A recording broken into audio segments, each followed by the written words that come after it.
1939. The History of the Year the World Fell Apart. Written by Charles River Editors. Narrated by Jim Walsh. Introduction.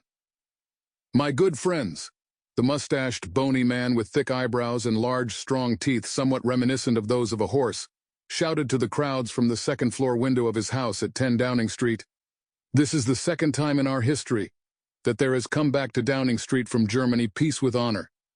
I believe it is peace for our time."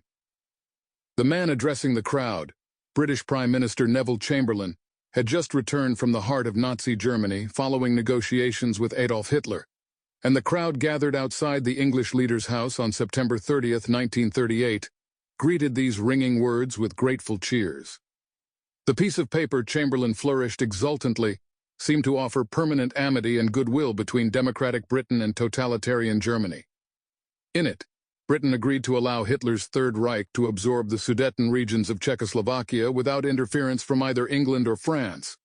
And since high percentages of ethnic Germans, often more than 50% locally inhabited these regions, Hitler's demand for this territory seemed somewhat reasonable to Chamberlain and his supporters.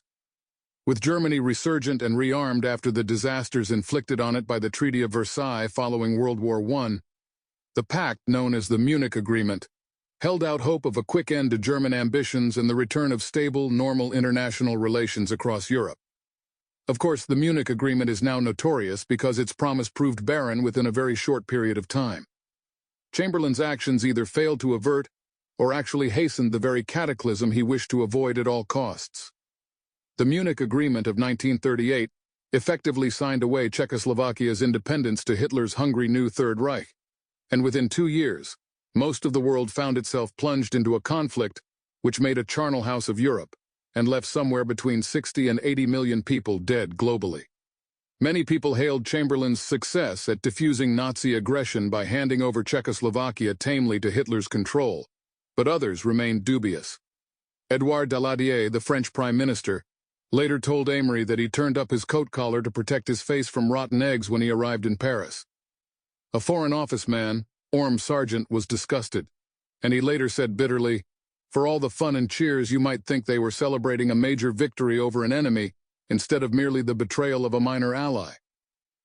Winston Churchill, the deal's most famous critic, bitterly remarked, "England has been offered a choice between war and shame. She has chosen shame, and will get war."